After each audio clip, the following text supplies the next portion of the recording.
Hi everyone, this is John. Welcome back to another episode of our weekly show, The Subcontinent. Our program aims to address important issues in the subcontinent which affect the governments, people, organizations, and the region as a whole. We will try to explain the issues, break down controversies surrounding them, and try to have some external perspectives from experts and people.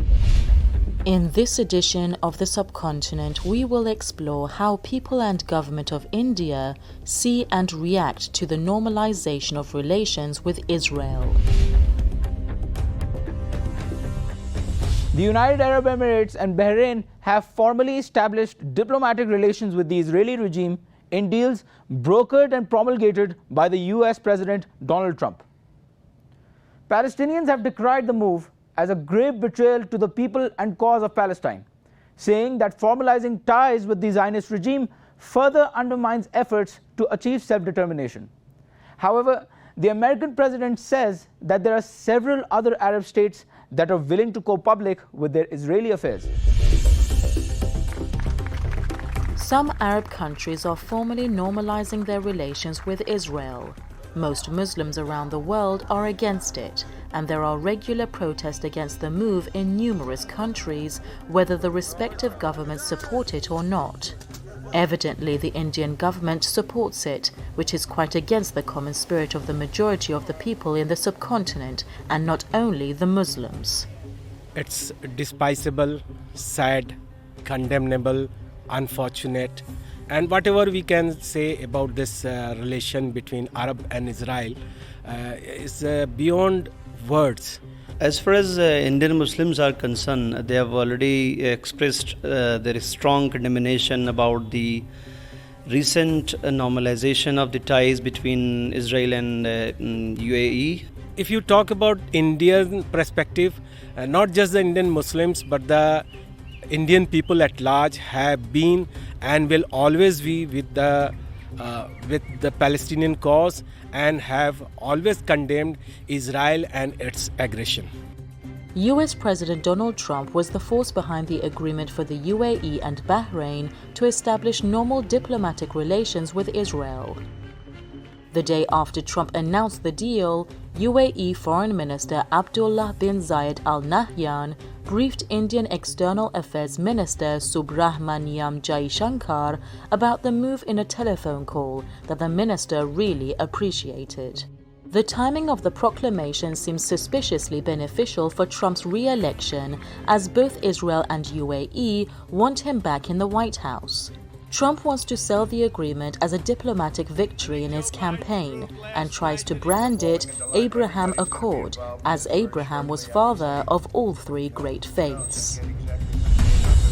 The agreement is a part of a broader re-election show by Trump and his administration, who earlier this year revealed the so-called Middle East peace plan, which was categorically rejected by the Palestinians as well as other countries of the region.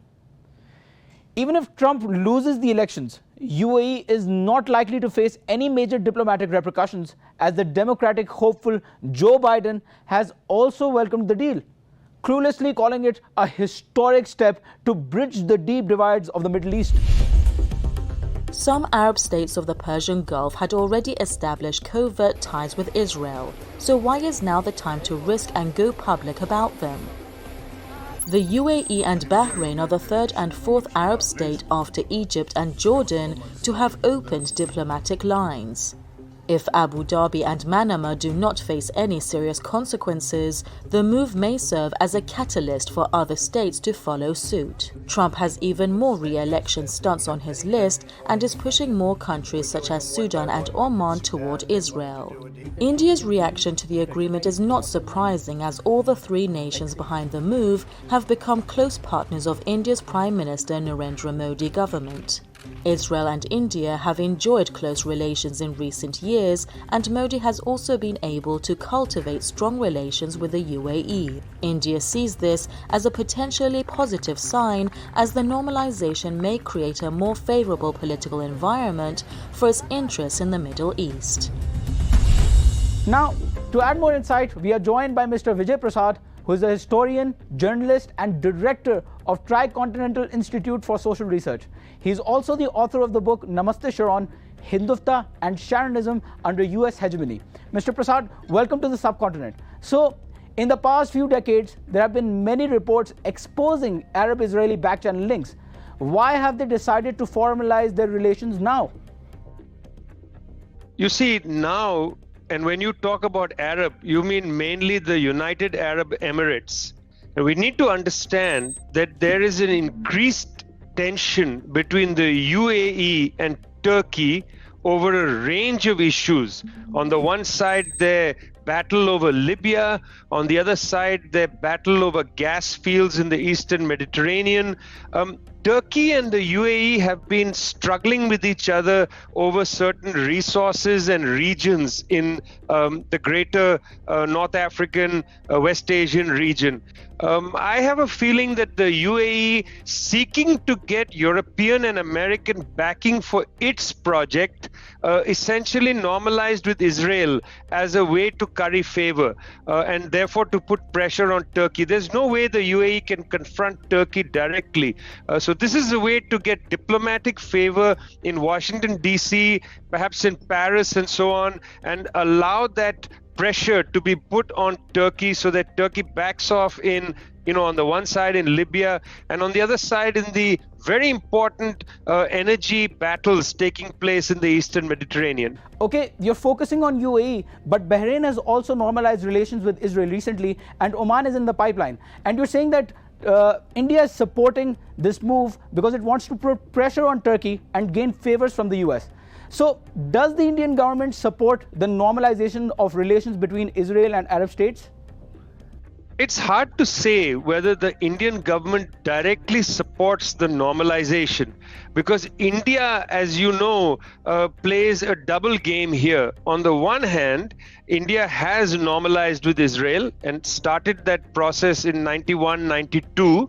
On the other hand, India is a little careful, even under the Narendra Modi government, of too direct, statements regarding the issue of Palestine or Israel, so as not to, jeopardize relations mainly with Saudi Arabia, because there's a feeling that Saudi Arabia, a big energy provider to India, might not like it if India is, too much public about its support for Israel. So India generally keeps a sort of double game here and hasn't come out directly and said we support the UAE or we don't support the UAE.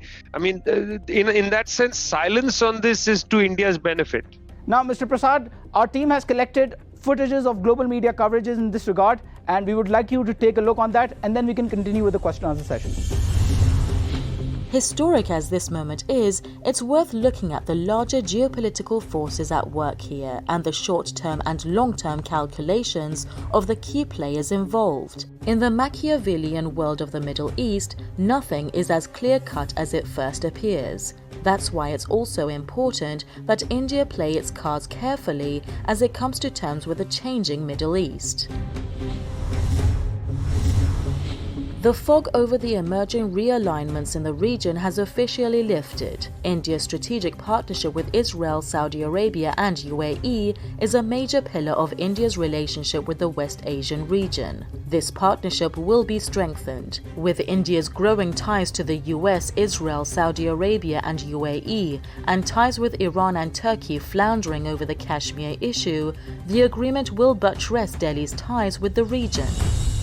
Thank you for staying with us, Mr. Prasad, and welcome back to the audience as well. So, Mr. Prasad, you earlier said that India is playing a double game. How can the Indian government support the Palestinian cause and Israel at the same time? Isn't it hypocritical? How is it possible? To support the Palestinian cause and to support Israel at the same time is simply not possible, because in a sense, the Israeli project is about the annihilation of the Palestinian project. So you can't support both, I'm afraid. In this case, one has to make a choice. And India has effectively chosen to stand with Israel in terms of the Israel colonization of the Palestinian people, their life and land and so on. India has made a choice, but it doesn't want to publicly declare that choice, even though it's made the choice. So there'll be some small gestures vis-a-vis the Palestinians. The Indians will go and say, we'll invest in some project in the Palestinian Authority and so on. Small gestures will be made. But by and large, I think India, like many of the Gulf Arab countries, have made their choice, and they have decided to stand with Israel against the Palestinian people. So you're saying that India has made a choice and sided with Israel. So has India abandoned its Gandhian values of supporting Palestine then? It was a long time ago that Gandhi, Nehru, and others made clear their support for the Palestinian people and the Palestinian cause. You know, that was the era of anti-colonialism and decolonization struggles, and in a sense what the Palestinians were facing, what they were struggling with was the struggle of anti-colonialism. You know, they wanted to free themselves from colonialism. This lasts all the way out till the 1980s in India, this support for the anti-colonial struggle. Yasser Arafat, for instance, comes to Delhi in 1983, is met at the airport by Indira Gandhi, the Prime Minister. He says that she is my sister. I mean, you know, they were very close relations. The Palestinian Liberation Organization had an office in Delhi. But after India decided to normalize with the United States, actually first, it was told you have to normalize with Israel. And that is the big shift. When the Soviet Union collapses, it was catastrophic for non-aligned policy. It was catastrophic for third world solidarity. It was catastrophic for the Palestinians. I mean, the PLO went and surrendered essentially at Oslo during the Oslo Accords, those agreements. So, you know, it's not just India that surrendered its support for the Palestinians, but the PLO also in some ways surrendered its own views at Oslo. And that was a sign of the times. And sadly, a new kind of international support for the Palestinian cause has not been properly built up. This is greatly lacking.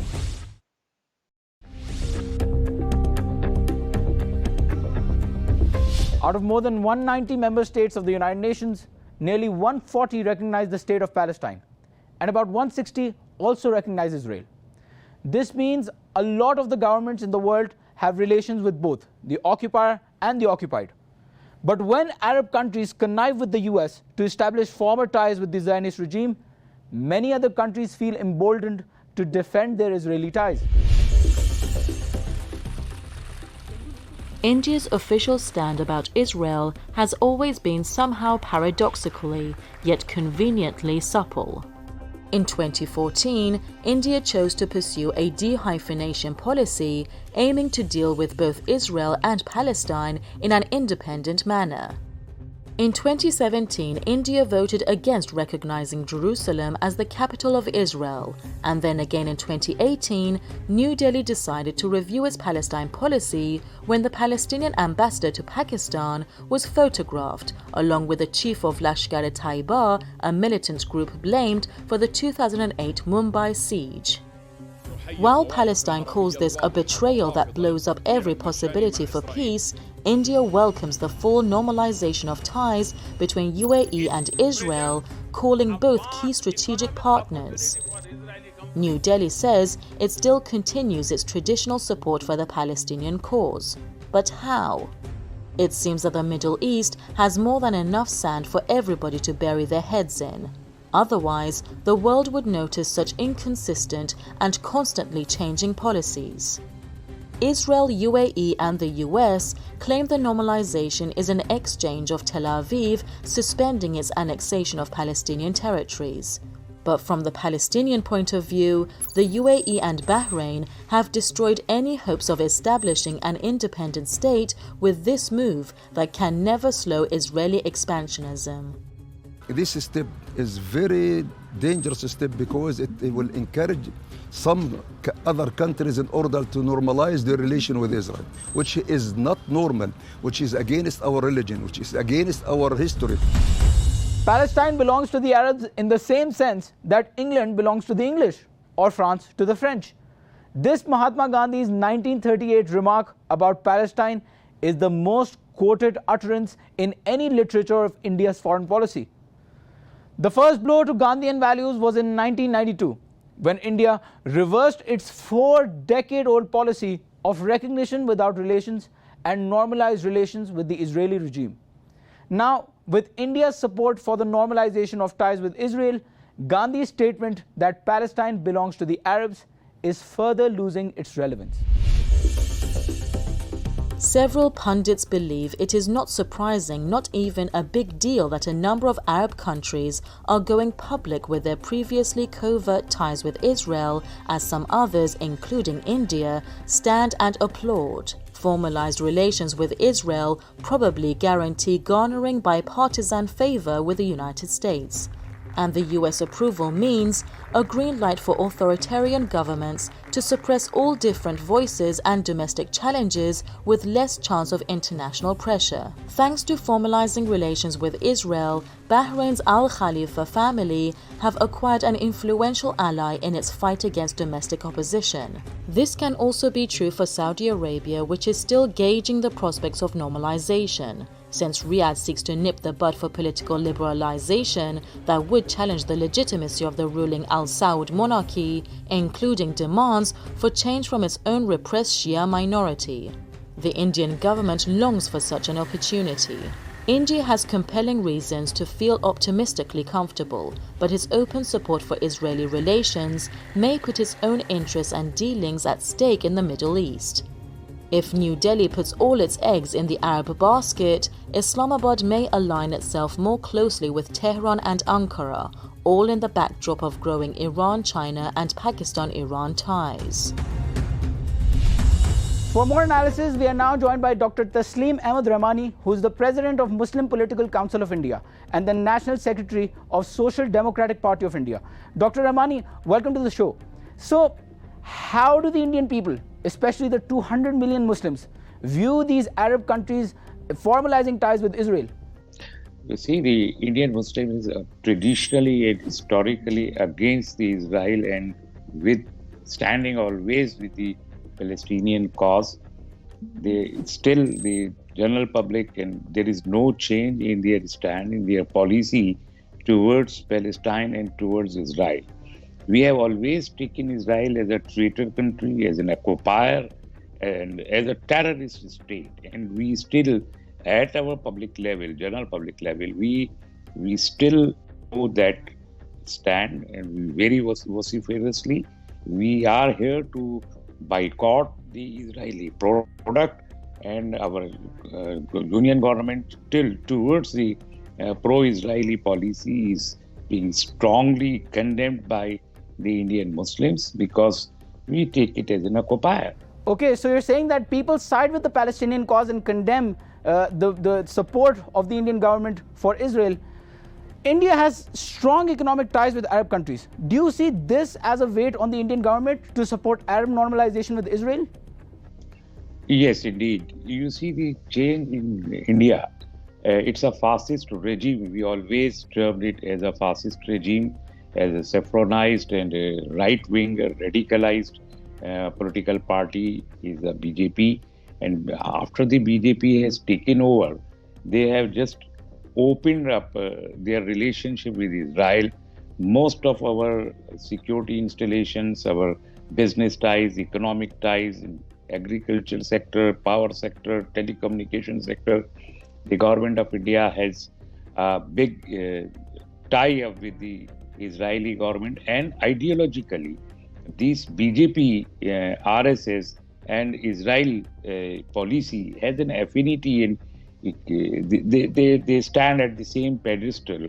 That's why this strong bonding between India and Israel has repercussions on the Indo-Arab relationship. So as far as the Arab countries are coming closer to Israel, the India is also becoming closer to those Muslim countries or Arab countries which are coming closer to Israel. That's why they praise UAE, they praise Saudi Arab and some of such Gulf countries. While this is a fact that our relationship, as far as our foreign policy is concerned, our relation with Saudi Arab was not very cordial. It was just a normal relationship we always maintained with Saudi Arab and other such Gulf countries. But after this change in regime and the shift in foreign policy, These relationship has become more cordial just because of the relationship with Israel are coming more, the diplomatic relation is coming more closer with those Gulf rulers. That's obviously the government of India has taken a step towards them, and they have made their bonding much more stronger just because of Israel. Now, Dr. Rahmani, let's just quickly take a look at how global media has covered this issue, and then we can continue with the questions. In late November 2019, there was widespread outrage over a video of the Indian Consul General in New York, Sandeep Chakravorty, in which he suggested to a gathering of Kashmiri Hindus that India should follow the Israeli model and build settlements in the Kashmir Valley to secure the return of Hindus. Kashmiri activists and journalists were shocked by his apparent support for Israel's occupation of the Palestinian territories. But this is only one of many recent examples of a growing political love affair between India and Israel. Retired Indian Foreign Service officer Navdeep Suri, who had been India's ambassador to UAE until late 2019, has told The Wire that the trends towards the normalization of ties between Israel and UAE had been clearly discernible in the last couple of years, as the two were driven by their joint antipathy towards Iran. All right, Dr. Rahmani, welcome back to the show. So you're saying that the Indian government loves Israel and is therefore supporting the Arab countries who are formalizing their relations with the Israeli regime. India has a history of supporting Palestinian cause. Has anything changed there in India with this regard? You see, Gandhian values, Gandhi, Congress and Muslims and so many other groups like the liberals, communists, social organizations, they were always pro-Palestine, pro-Ghanaian. This regime, and particularly this ideology, which RSS owes, they claim today that they are actually the Gandhian. While they do not belong to Gandhi or Gandhi philosophy, they are actually the killers of Gandhi, and not only the killer of Gandhi, they are the killer of Gandhian ideology. But because Gandhi is a tallest icon in our nation, and no regime can go further without taking the name of Gandhi. That's why the present establishment try to show that they are also Gandhian, and that's why otherwise they have nothing to do with Gandhi or Gandhi philosophy actually. So there is a shift in the Israel and Palestine policy, but that doesn't mean that the Gandhi or Gandhi ideology has tilted towards that policy. This is a fraud, and this is a farce that this RSS and BJP try to pose that they are also Gandhian. No, they are not Gandhians. They take advantage of. But you must understand that the general public, the normal population of India, they are pro-Palestinian till today.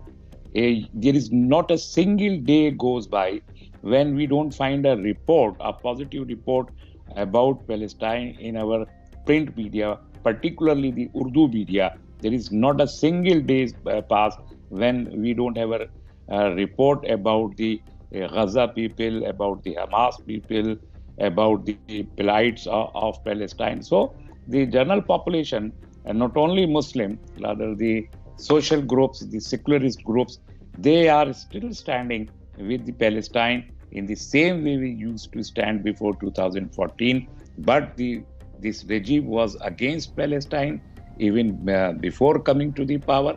They are still against Palestine. They will remain against Palestine always because they are right-winger radicalized people. All right, ladies and gentlemen, that was our episode covering the issue of normalization of ties with the Zionist regime and India's stance towards it. To watch bits of our episodes and more updates, follow us on our social media platforms and make sure to give us feedback about what you think. We'll meet the same time, same day next week. Thanks for watching.